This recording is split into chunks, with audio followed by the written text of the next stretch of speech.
I think, and they would go ahead and they would have their their preseason scrimmage against each other.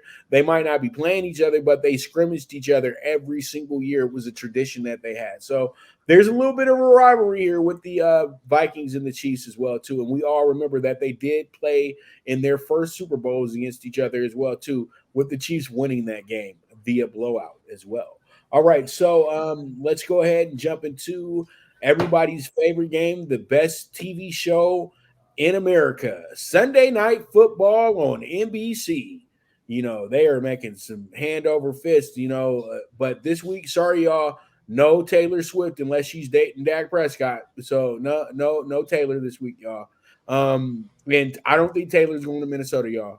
I'm sorry. It's just, and another good joke as well too.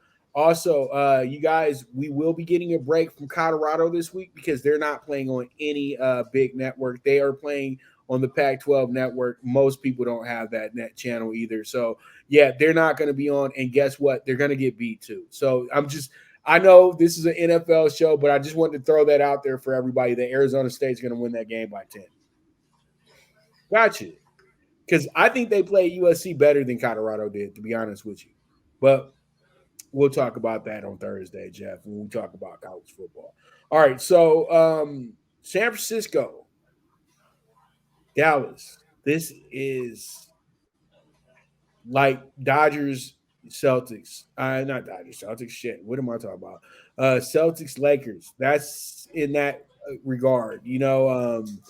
The just the great rivalries in the NFL, but this is one of the great playoff rivalries in the NFL. And we all know that these are two of the biggest fan bases in the NFL too.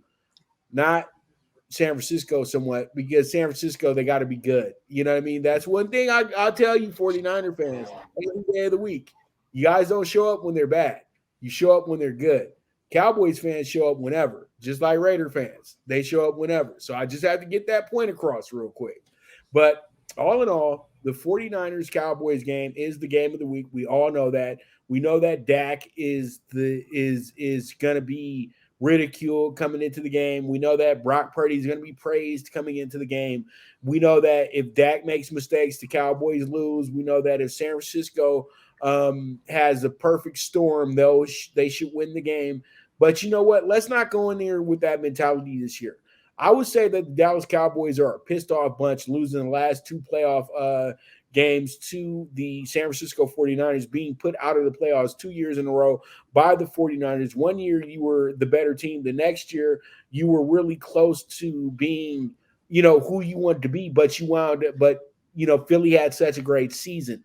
And as I told everybody, if Dallas would have played Philly, they would have beat them. Just San Francisco wasn't ready for the storm that came into that game. But this game is new. This is different. I feel like San Francisco hasn't really played anybody this year. Let's just keep it real. They haven't played. They played absolutely nothing. You beat a Steelers team that has offensive issues. You beat a Rams team that doesn't have big expectations.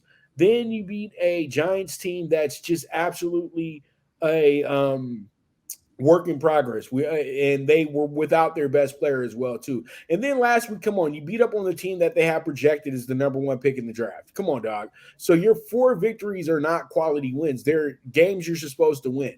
This is their toughest game of the season. The Cowboys have already had a bad taste in their mouth from having a bad loss to the Cardinals earlier this year. They bounced back. They beat up on the Patriots, and that is a big confidence booster in my opinion, because they beat up on probably the best coach in the NFL. He just doesn't have the talent to back it up. But when you beat up on the best coach in the NFL like that, what do you think they're going to do to the guy who thinks he's the best coach in the NFL? Give me the Cowboys plus 3.5. Let's get it, Jeff. What are your thoughts going with? My true number is 3.5 with the 45. It's 3.5 on the Vegas Strip, minus 105 at the Circa, which means to me that the next move is to 3. Yet at South Point, it is a flat 4. And also in New Jersey, a flat 4. Vegas initially telling me 24-20 here, 24-21. First one to 24 wins this game. I bought the half point. We get the Cowboys plus 4. Which defense wins the game? Which offense wins the turnover battle. McCaffrey has just been an absolute wagon. If he stays upright and plays 16, 17 games, good chance to be the MVP of the NFL, which we know is a quarterback given trophy there. I like the points. A potential preview for the NFC Championship would be a big feather in McCarthy's cap to get to 4-1 and even it up with um, would make the 49ers 4-1. And again, we got the Eagles on upset alert, which could have 3 4-1 teams in the NFC. So give me the points, give me the Cowboys, sprinkle a little pizza and beer money on the Cowboys money line as well. Again, first one to 24 wins this game, Pops.